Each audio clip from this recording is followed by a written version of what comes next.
ইমান কি জিনিস সেটা কবরে গেলে বুঝতে পারবেন ইনশাআল্লাহ। ইমান কি জিনিস সেটা কবরে গেলে বুঝতে পারবেন ইনশাআল্লাহ।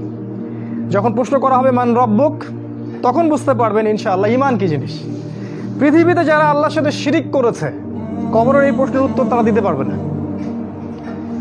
মা দিনুকা, তোমার দিন কি? যারা ইসলামকে নিয়ে ঠাট্টা বিদ্রুপ করছে, এখন হাসি তামাশার পাত্র বানিয়েছে ইসলামকে, এরা কখনোই মা দিনুকার উত্তর দিতে পারবে না।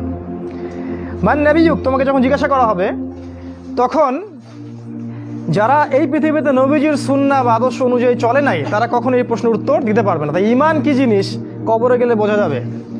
তাই আমি বলছি যে ইহুদি খ্রিস্টানদের সাথে কিছু মুশরিক আর আমাদের মতো কিছু মুনাফিক, আল্লাহ পাক আমাদেরকে মুনাফিকি থেকে উদ্ধার করুন, আল্লাহুম্মা আমিন, যারা ইসলামের সুবিধাবাদী অংশটুকু নিতে রাজি, যে অংশটুকু তাদের বিপক্ষে যায় সেটা নিতে তারা রাজি নয়। মানে হজ করতে পারি বছর বছর, সুদ ছাড়তে পারি না। কথা বুঝতে পারেন নাই? হজ উমরা ঠিক করতে পারি বছর বছর, আল্লাহ বিরোধী আইন ছাড়তে পারি না, জিনা ছাড়তে পারি না, মদের লাইসেন্স দেওয়া বন্ধ করতে পারি না, এগুলো পারি না। তসবি টিপতে পারি ঘরের কোনায় বসে আর মসজিদের কোনায় বসে, এদেরকে বলা হয় পাক্কা মুনাফিক। তো এরা সবাই হচ্ছে দাজ্জালের অনুসারী। এখন তারা চাবে কি? তারা চাবে এই সবচেয়ে বড় যে থ্রেট, যুবকদেরকে আটকে দেয়া। বুঝতে পারছেন কথা? এই যুবকদেরকে আটকানোর জন্য সে এখন কি করবে? সে আপনার সামনে কিছু টোপ দিবে। এখন প্রশ্ন, কি কি টোপ দিয়ে আপনাকে তারা আল্লাহর পথ থেকে সরিয়ে দিবে? কারণ তারা খুব ভালো করে জানে, যদি আপনি ঈমান নিয়ে থাকেন, ইসলাম শক্ত করে পালন করেন এবং আগামী সময়ের জন্য প্রস্তুত হন, তাহলে ওদের জন্য ক্ষতি আছে। এবং সারা দেশ, সারা বিশ্বের যুব সমাজ যদি একত্রিত হয়, ঈমানি চেতনা লালন করে, তাহলে আগামীতেও ওই তারেক বিন জিয়াদের মতো, এই আপনার মোহাম্মদ বিন কাসেমের মতো যুবকরা উঠে আসবে ইনশাআল্লাহ। এবং হাদিসে এটা আসছে যে ইমাম মাহাদির সাথে তারা যুক্ত হবে। এদিক থেকে একটা দল যাবে যারা ইমাম মাহাদির সাথে যুক্ত হবে, এই আফগানিস্তান থেকে, খোরাসান থেকে। আপনি কি জানেন আফগানিস্তান, খোরাসান থেকে যুবকদের একটা কাফেলা যাবে ইমাম মাহাদির সাথে যুক্ত হতে? কখনো চিন্তা করেছেন এটা নিয়ে? চিন্তা করতে পারবেন না এই কারণে যে আপনার সামনে দাজ্জালের অনুসারীরা কিছু টোপ দিয়ে রেখেছে। কি কি? যেমন প্রথম, শর্ট করছি আমি, শেষ করে দিচ্ছি অল্প সময়ে, একটু ধৈর্য ধরে বসুন। প্রথম যে টোপটা আপনাকে দিয়েছে সেটা হচ্ছে আপনার জীবনের যেটা উদ্দেশ্য, সেখান থেকে তারা আপনাকে সরিয়ে দিয়েছে। আল্লাহ পাক আমাদেরকে সৃষ্টি করেছেন কি জন্যে? তার ইবাদত করার জন্য, তাই না?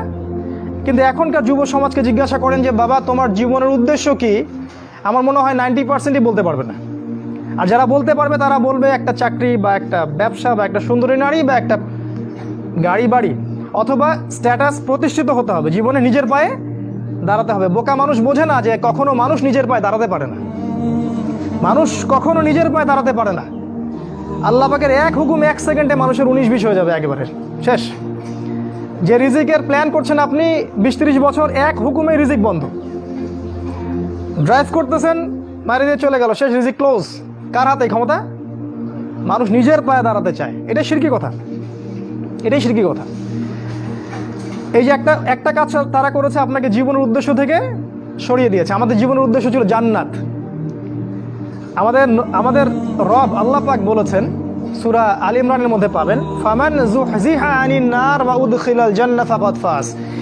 যাকে কিয়ামতের দিন জাহান্নাম থেকে বাঁচানো হবে এবং জান্নাতে প্রবেশ করানো হবে, এ ব্যক্তি হচ্ছে সফল, আর কেউ সফল না।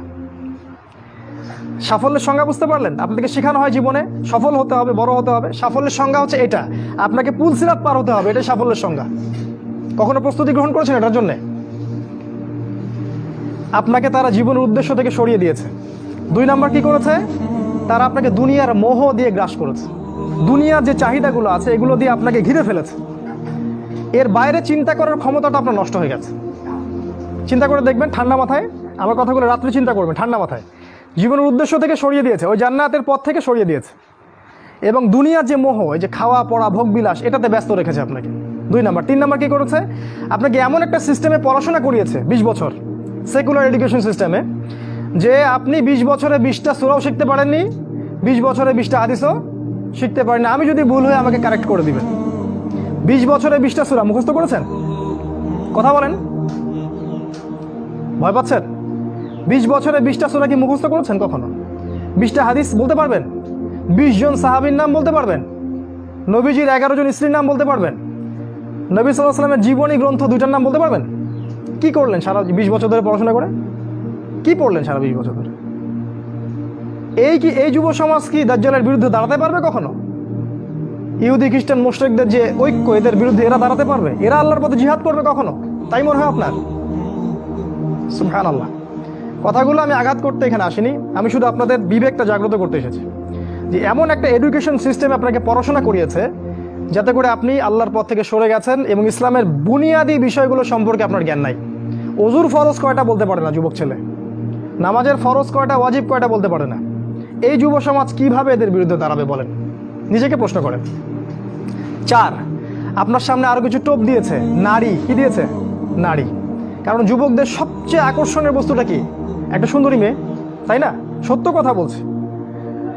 আল্লাহ পাক কোরআনে বলেছেন যুয়িনা লিন-নাস হুব্বুশ শাহাওয়াতি মিনান নিসা, মানুষের জন্য 6টা বস্তুকে সুশোভিত করা হয়েছে, তার মধ্যে 1 নাম্বার নিসা, মহিলা। মানে আমাদের কাছে সবচেয়ে পছন্দের জিনিস কি? একটা প্রিয়তমা সুন্দরী স্ত্রী, তাই না? তো এই মেয়েদেরকে নগ্ন করে আপনার চারপাশে এরা ছড়িয়ে দিয়েছে। স্কুলে যাবেন নগ্ন নারী, কলেজে যাবেন নগ্ন নারী, চাকরিতে যাবেন, যেখানে যাবেন সেখানেই, রাস্তাঘাটে হাঁটবেন সব ন্যাংটা হয়ে ঘুরছে।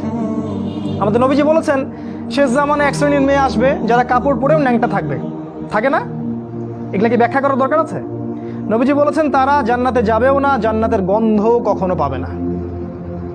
কে বুঝাবে এই নারীদেরকে এই কথাটা? তো এই নারীদেরকে আমাদের চারপাশে এরা সহজলভ্য করে দিয়েছে। আর আপনি চাইলেই জেনা করতে পারেন, অল্প টাকার প্রয়োজন হবে। স্মার্টফোনে জেনা করতে পারেন, সেলফোনে জেনা করতে পারেন, প্রেম অ্যাফেয়ারে জেনা করতে পারেন, বয়ফ্রেন্ড গার্লফ্রেন্ড এই ফ্রি মিক্সিংয়ে জেনা করতে পারেন। তারা আপনার সামনে এই লোভনীয় টোপগুলো দিয়ে রেখেছে। তারপর আরও কি দিয়েছে? মাদক, হাতে হাতে মাদক সমস্ত যুব সমাজের। যখন ওরা হাতে হাতে মেশিন গান নিয়ে প্র্যাকটিস করে কিভাবে মুসলিমদেরকে মারবে, তখন আমরা ইয়াবা খাই বসে বসে। কথা বুঝতে পারছেন? ওরা প্র্যাকটিস করে, ওদের যুবকরা প্র্যাকটিস করে কেমন করে মুসলিমদেরকে ব্রাশ ফায়ার করে মারবে। ওই যে মিয়ানমারে মারে নাই, কাশ্মীরে মারতেছে না, ওই যে সিরিয়া দেখবেন, আফগানিস্তান, লেবানন, সব জায়গায়। আর আমাদের হাতে ওই যে ইয়াবা, তারপর আপনার ডাল, আপনার ফেন্সি ডিল, আপনার উমুক তমুক কী কী নাম আছে সব। জি জি, সুবহানাল্লাহ। এগুলো নিয়ে কখনো ভেবেছেন? এটা হাসছেন আপনি? লজ্জা হওয়া উচিত আপনার, লজ্জা করা উচিত যে যখন তারা আমাদের বিরুদ্ধে ঐক্যবদ্ধ তখন আমরা এই নারী, এই মদ, এগুলো নিয়ে ব্যস্ত আছি। আর যারা এদের পিতামাতা, এরা সবচেয়ে অপদার্থ শ্রেণীর মানুষ এই পৃথিবীতে। এদের কবরে থাকা উচিত, এই পিতামাতাদের কবরে থাকা উচিত। যারা পরিবারকে ইসলামী অনুশাসন অনুযায়ী জীবনযাপন করতে পারে না, ব্যর্থ হয়, খালি খাও, হাগো আর এই বিয়ে শাদী করার, বাচ্চা পয়দা করো, এদের দ্বারা এই পৃথিবীর কোনো উন্নয়ন সম্ভব না। এদের দ্বারা মুসলিম উম্মাহ কেন, সমাজ, দেশ, জাতি কিছুই পাবে না। এরা আবর্জনা এই উম্মার জন্য। এরা মাটির তলে চলে যাওয়াই ভালো। এই মাদক দিয়ে আপনাকে তারা ব্যস্ত রেখেছে। আরও আপনাকে ব্যস্ত রেখেছে এরা মিডিয়া দিয়ে। সারাদিন দেখবেন চোখের সামনে নাচ গান, টিভি সিরিয়াল চলছে। জুয়া দিয়ে, এই যে এখন স্মার্টফোন দিয়ে, সারাদিন স্মার্টফোন, একটা স্মার্টফোন একটা জগৎ, একটা স্মার্টফোন একটা জগৎ। এটা আপনার চিন্তার শক্তিটা নষ্ট করে দিয়েছে। ঠান্ডা মাথায় আপনি এখন চিন্তা করতে পারবেন না, আপনার মাথা এখন পাজলড। ইউটিউব দিয়ে, ফেসবুকিং দিয়ে, জেনা দিয়ে, মদ দিয়ে, এই সব কিছু দিয়ে তারা আপনাকে ব্যস্ত রেখেছে। এর ফলে কি হয়েছে জানেন? এর ফলে দাজ্জালের ওই উদ্দেশ্যটা সফল হয়েছে। কোনটা? দাজ্জাল চেয়েছিল, তার অনুসারীরা চেয়েছিল আপনার ভিতরের যে নূর আছে হৃদয়ের মধ্যে, কলবে ঈমান নূর, এটা যেন অন্ধকার এবং জুলুমাত দিয়ে প্রতিস্থাপিত হয়ে যায়।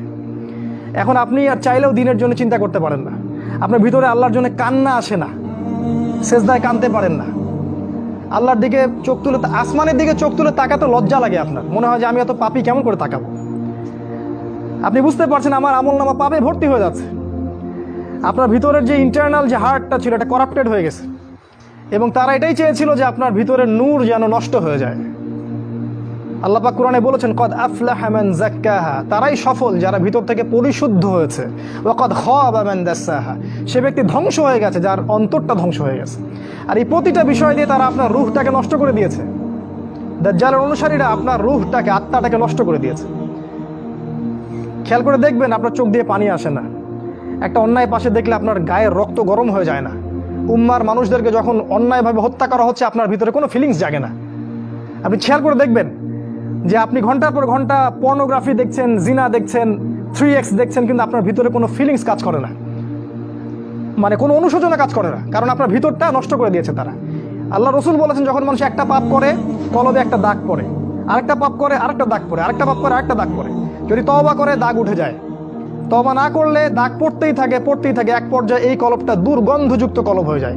এত দুর্গন্ধ বের হয় এই কলব দিয়ে, যদি মানুষ জানতো তাহলে মানুষ থাকতে পারতো না পৃথিবীতে। এই জন্যই এই রকম শ্রেণীর মানুষের যখন মৃত্যু হয় তখন ওই মালাকুল মউত এবং এই যে মৃত্যুর ফেরেশতারা তারা দুর্গন্ধে আত্মাটাকে বের করে নিয়ে আসেন, টেনে হিজড়ে স্যাঁচড়ায় বের করে নিয়ে আসেন। এই পাপী মানুষরা মারা যাওয়ার সময় এই ঘটনাটা ঘটে।